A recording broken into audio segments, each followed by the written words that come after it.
মতো হয়ে যায়, আল্লাহর সাথে নাফরমানি না হয়, বিশ্বনবী সাল্লাল্লাহু আলাইহি ওয়াসাল্লামের আদর্শ মোতাবেক হয়ে যায়, তাহলে আমাদের প্রত্যেকটা কাজ আল্লাহ রাব্বুল আলামিন ইবাদত হিসেবে লিখে দিবেন। কোনো ব্যক্তি সারাদিন কষ্ট করছে, টাইম টু টাইম খালি ফরজ নামাজটা জামাতের সাথে আদায় করছে, সুন্নত মোটামুটি চেষ্টা করে, এশার নামাজ জামাতের সাথে পড়ছে, সারা রাত ঘুমাইছে, ফজরের নামাজ জামাতের সাথে পড়ে। বিশ্বনবী সাল্লাল্লাহু আলাইহি ওয়াসাল্লাম বলেন, এশার নামাজ আর ফজরের নামাজ জামাতের সাথে পড়ার কারণে আল্লাহ রাব্বুল আলামিন তার আমল নামায় সারা রাত নফল নামাজ পড়ার সওয়াব দান করেন। দেখছেন, আমরা খেটে খাওয়া মানুষ, সারাদিন পরিশ্রম করব, ফজরের নামাজ জামাতের সাথে পড়ে চলে গেলাম, দুপুরবেলা একটু বিশ্রাম নিতে হয়, খানা খেতে হয়, গোসল করে জোহরের নামাজটা আদায় করে খানাটা খেয়ে নিলাম, তাই না? এরপরে আবার কাজে চলে গেলাম, কাজের ফাঁকে একটু বিরতি দিতে হয়, বিরতির সময় আসরের নামাজটা আদায় করে নিলাম, আসরের নামাজ আদায় করে আবার আমরা কাজকর্ম সেরে এরপরে মাগরিবের নামাজ আদায় করে একটু জিকির আজগার করলাম, কোরআন তেলাওয়াত করলাম, পরিবারকে সময় দিলাম। এশার নামাজটা যদি জামাতের সাথে আমরা কষ্ট করে আদায় করতে পারি, এশার ফজর জামাতের সাথে পড়ার কারণেই সারা রাত ঘুমায় থাকলেও আল্লাহ রাব্বুল আলামিন সারা রাত নফল নামাজ পড়ার সওয়াব দান করবেন। এটা হলো ইসলামী জিন্দেগি, মুসলমানের জিন্দেগি, হার কাজ বন্দেগি। মুসলমানের জীবন হবে প্রত্যেকটা কাজ ইবাদত, যদি পদ্ধতি জেনে আমরা সেভাবে আমল করতে পারি। এজন্য আল্লাহ রাব্বুল আলামিন বলতেছেন, ইয়া আইয়ুহাল্লাযীনা আমানুত্তাকুল্লাহ ওয়াল তানজুর নাফসুম মা কদ্দামাত লিগাদ ওয়াত্তাকুল্লাহ ইন্নাল্লাহা খাবীরুম বিমা তা'মালুন। চিল্লায় বলেন আল্লাহু আকবার। আল্লাহ বলতেছে, হে ইমানদারগণ, আল্লাহকে ভয় করো। কাকে ভয় করতে হবে? আল্লাহকে ভয় করো। আর একটু চিন্তা করো, আগামী দিনের জন্য তুমি কি সঞ্চয় করছো? দুনিয়াতে 50 বছর 60 বছর বাঁচবে, 1 সেকেন্ডের গ্যারান্টি আছে নাকি? 1 সেকেন্ডের গ্যারান্টি নাই। তারপর আমরা আশা করতেছি দুনিয়াতে 50-60 বছর বাঁচলেও বাঁচতে পারি, তার জন্য কিছু সঞ্চয় করি, ডিপিএস করি, টাকা পয়সা জমা রাখি, একটা বাড়ি করতে হবে, একটা গাড়ি কিনতে হবে, কিছু জায়গা জমি রাখতে হবে, ছেলের ভবিষ্যতের জন্য কিছু জমা করি কি করি না? করি, নিষেধ নাই। আল্লাহ বলতেছেন, দুনিয়া তো করতেছো, কিন্তু আখেরাতের কথা তুমি চিন্তা করছো নাকি? যেখানে তোমার মৃত্যুর পরে অনন্ত অসীমকালের জীবনে তোমাকে থাকতে হবে। মৃত্যুর পরে কোটি কোটি বছর, শুরু আছে আর কোনোদিন শেষ নাই, শুরু আছে শেষ নাই। মৃত্যুর পরে কবর 40,000 বছর কমপক্ষে, হাসরের ময়দানটা হবে 50,000 বছর, পুলসিরাত পার হতে লাগবে 30,000 বছর। এই 1,20,000 বছর পার হওয়ার পরে যে শেষ তা না, এরপরে আমল নামা যখন ওজন দেওয়া হবে, নেক আমল যদি আপনার ভারী হয়, ভালো কাজ করছেন বেশি বেশি, নেকির পাল্লা ভারী, আল্লাহ রাব্বুল আলামিন সোজা জান্নাতে শান্তির মধ্যে দাখিল করে দিবেন। আর যদি নেকির পাল্লা কম, গুনাহ বেশি, নেকির খাতায় শূন্য, গুনার পাল্লা ভারী হয়ে গেছে, তখন কিন্তু জাহান্নামের আগুনে জ্বলতে হবে কোটি কোটি বছর। সেই জাহান্নামের আগুন থেকে বাঁচার জন্য আল্লাহ রাব্বুল আলামিন বলেন, হে ঈমানদারগণ, আল্লাহকে ভয় করো। আগামী দিনের জন্য কি সঞ্চয় করছো? পরকালের জন্য, কবরের জন্য, হাসরের জন্য, মিজানের জন্য, পুলসিরাতের জন্য কি কামাই করছো সেটা তুমি একটু খুঁজে দেখো। রাতের বেলা শুয়ে শুয়ে একটু চিন্তা করি, আজকে যদি আমার মৃত্যু হয়ে যায়, নামাজ সঠিক মতো পড়ছি কিনা, রমজান মাসের রোজা সঠিকভাবে আদায় করি কিনা, জাকাত ফরজ হলে জাকাত দেই কিনা, স্ত্রী ছেলে মেয়েদেরকে দিন শিক্ষা দিলাম কিনা, স্ত্রী মেয়েকে পর্দায় রাখে কিনা, হারাম কাজের সাথে জড়িত আছে কিনা, সুদের সাথে জড়িত আছে কিনা, ঘুষের সাথে জড়িত আছে কিনা, আইল ঠেলার সাথে জড়িত আছে কিনা, একটু চিন্তা করে করে খারাপ কাজগুলো যদি বাদ দিতে পারি, ভালো কাজের পরিমাণটা যদি একটু বাড়াই দিতে পারি, ইনশাল্লাহ নেকির পাল্লা ভারী হবে, গুনার পাল্লা হালকা হয়ে জান্নাতের ফয়সালা হয়ে যাবে। এটা বলতেছেন আল্লাহ তাআলা, যে তোমরা একটু চিন্তা করো, পরকালের জন্য চিন্তা করো, কি জমা করতেছো। বিশ্বনবী সাল্লাল্লাহু আলাইহি সাল্লাম উম্মতের চিন্তায় ঘুমাতে পারতেন না, উম্মতের চিন্তায় ঠিকমতো খানা খাইতে পারতেন না। সব সময় আমার উম্মতের কি হবে, রব্বি হাবলি উম্মতি, রব্বি হাবলি উম্মতি, আয় আল্লাহ আমার উম্মতকে আপনি মাফ করে দেন, আমার উম্মতের কি উপায় হবে। এই চিন্তা বিশ্বনবী খানা খাইতে পারেন না। বিশ্বনবী ঠিক মতো ঘুমাইতে পারেন না। বিশ্বনবীর বুকের মধ্য থেকে শনশন আওয়াজ বের হয়। ড্যাগের উপরে কিছু পানি দিছেন, তলে আগুন দিছেন, কিছুক্ষণ পরে একটা আওয়াজ হয় না, শনশন। বিশ্বনবী সাল্লাল্লাহু আলাইহি ওয়াসাল্লামের কাছে সাহাবা আজমাইনরা দেখছেন বুকের মধ্যে থেকে একটা পেরেশানির আওয়াজ, পেরেশান, ঠিকমতো খানা নাই, ঘুমাইতে পারেন না। হায় আমার উম্মতের কি হবে। আবু বকর, ওমর, উসমান, আলী একদিন দেখেন বিশ্বনবী সাল্লাল্লাহু আলাইহি সাল্লামকে খুঁজে পাওয়া যাচ্ছে না। ওমর গর্জন দিলেন, এই ইহুদিরা, আমাদের নবীকে মনে হয় তোরা কিডন্যাপ করেছিস। আজকে আমার এই তলোয়ার দিয়ে তোদের সাথে মোকাবেলা হবে। আমাদের নবীকে তোরা বের করে দিই, নাহলে কিন্তু একটারও গর্দান থাকবে না। এক একটা কোপ দেব, মাথার থেকে একেবারে শরীর থেকে মাথা আলাদা হয়ে যাবে। আবু বকর বললেন, ওমর হইছে কি, একটু ঠান্ডা হও। আমার মনে হয় ইহুদিরা আমাদের নবীকে আজকে গোপন করে ফেলছে। আবু বকর বললেন, ওমর মাথাটা ঠান্ডা করো, টেনশনের কোনো কারণ নাই, চলো আমরা বিশ্বনবীকে খুঁজে দেখি। শহর নগর গ্রামে গঞ্জে সব জায়গায় বাড়ি বাড়ি বিশ্বনবী সাল্লাল্লাহু আলাইহি সাল্লামকে সাহাবা আজমানরা খুঁজতে লাগলেন। আবু বকর, ওমর, উসমান, আলী, কোথাও বিশ্বনবীকে পাওয়া যাচ্ছে না, কোথাও নাই, পেরেশান।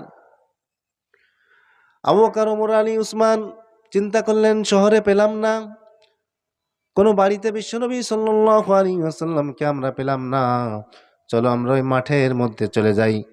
মাঠের মধ্যে খুঁজতেছে, খুঁজতে খুঁজতে খুঁজতে খুঁজতে একটা পাহাড়ের পাদদেশে দেখলেন যে এক যুবক রাখাল গরু, বাছুর, উট, বকরি এগুলো রাখে, চড়ায়। জিজ্ঞেস করলেন, তোমরা কি আমাদের নবী বিশ্ব নবী মুহাম্মদুর রাসূলুল্লাহ সাল্লাল্লাহু আলাইহি সাল্লামকে দেখেছো? কয়, বিশ্ব নবীকে চিনি না, রাহমাতুল লিল আলামিনকে চিনি না, দোজাহানের সর্দারকে চিনি না, তবে আজকে কয়েকদিন যাবত এক ব্যক্তি এই পাহাড়ের গুহার মধ্যে মাথাটা নিচের দিকে দিয়ে চোখের পানি ছাড়ে, আর যেন কি বিড়বিড়ি করে বলে। তার এই চোখের পানি আর কান্নার কারণে আমাদের উট খাওয়া বন্ধ করে দিয়েছে, আমাদের ভেড়া বকরি সব কিছু খাওয়া বন্ধ করে দিয়েছে। আবু বকর, ওমর, উসমান দৌড় দিলেন, চিন্তা করলেন যে এটাই আমাদের নবী হবে। উম্মতের জন্য পেরেশান, আমার উম্মত কি করে জাহান্নামের আগুন থেকে বাঁচবে, উম্মত কি করে জান্নাতে যেতে পারবে, এটার জন্য তিনি সব সময় পেরেশান আর ফিকির আর চিন্তার দৌড় দিতেন উম্মতের ময়দানে। দৌড় দিয়ে সাহাবা আজমাইনরা পাহাড়ের পাদদেশে গেলেন, গুহার নিকটে যায় দেখলেন বিশ্বনবী সাল্লাল্লাহু আলাইহি ওয়াসাল্লাম মাথাটা নিচের দিকে দিয়ে সিজদায় পড়ে কাঁদেন, রব্বি হাবলি উম্মতি, রব্বি হাবলি উম্মতি। আয় আল্লাহ, আমার উম্মতের কি উপায় হবে, আমার উম্মতের কি উপায় হবে।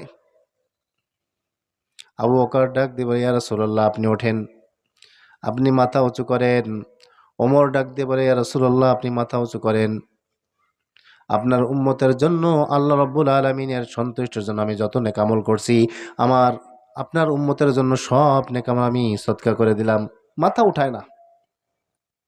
আবু বকর, ওমর, উসমান, আলী সবাই যখন ফেল হয়ে গেলেন, চিন্তা করলেন আজকে বিশ্বনবী সাল্লাল্লাহু আলাইহি ওয়াসাল্লামে এখান থেকে উঠানোর জন্য ফাতেমা ছাড়া, ফাতেমার কোনো বিকল্প নাই, ফাতেমাকে নিয়ে আসতে হবে। যদি বিশ্বনবী এখান থেকে নিয়ে যেতে হয়, অবশ্যই ফাতেমাকে নিয়ে আসতে হবে। ফাতেমা রাদিয়াল্লাহু তাআলা আনহার কাছে আলী রাদিয়াল্লাহু তাআলা দৌড় দিয়ে গেলেন, যাই বলতেছে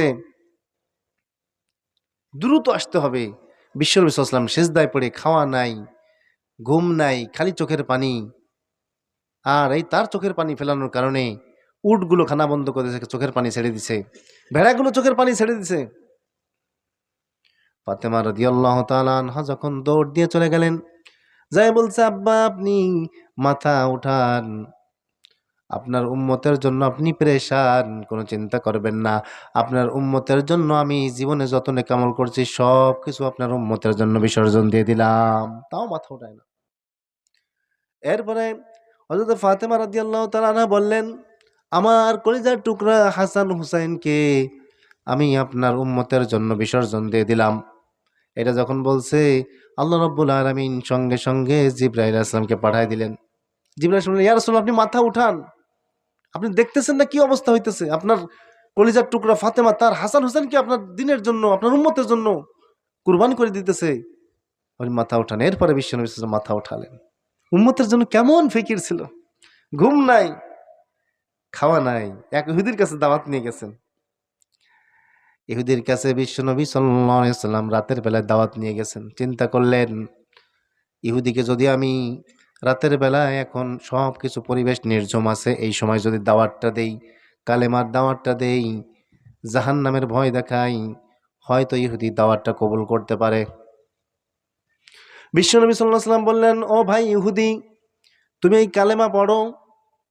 যে ব্যক্তি কালেমা পড়বে, মান ক্বালা লা ইলাহা ইল্লাল্লাহ মুখলিসান দাখালাল জান্নাহ, যে ব্যক্তি ইখলাসের সাথে একবার কালেমা পড়বে, আল্লাহ রাব্বুল আলামিন তার জীবনের সব গুনাহ মাফ করে জান্নাতে দাখিল করে দিবেন।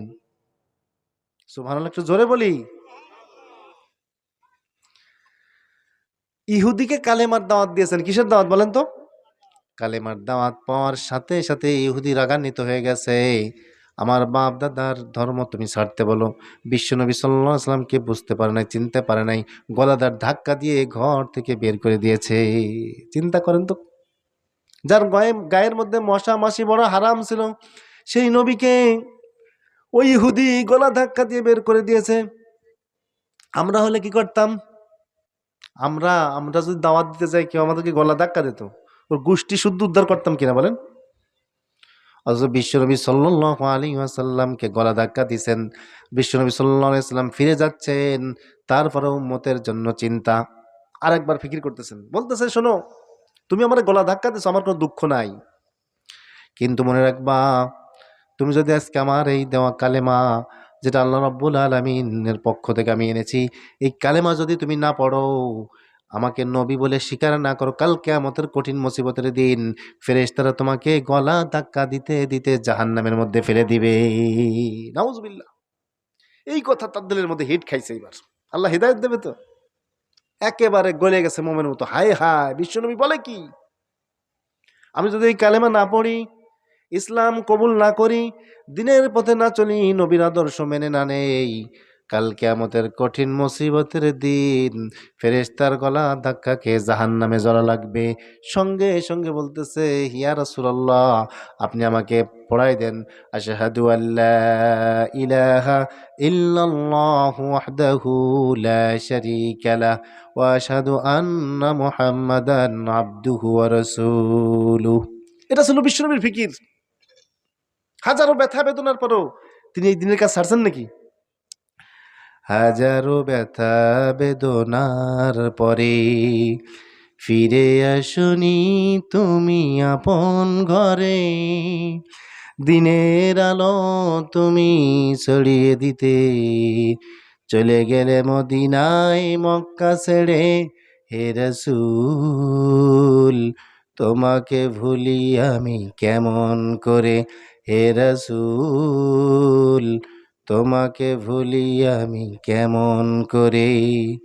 খেয়ে না খেয়ে দিন প্রচারের কাজে তোমাকে, খেয়ে না খেয়ে দিন প্রচারের কাজে নিজেকে দিয়েছ বিলিয়ে, তায়েফের কাফেরেরা চিনল না সে আলো, দুষ্ট পাসলেদের পিছু দিল লেলিয়ে, পাথরের আঘাতে ক্ষত বিক্ষত হয়ে সারা শরীর থেকে রক্ত ঝরে, হে রাসূল তোমাকে ভুলি আমি কেমন করে, হে রাসূল তোমাকে ভুলি আমি কেমন করে।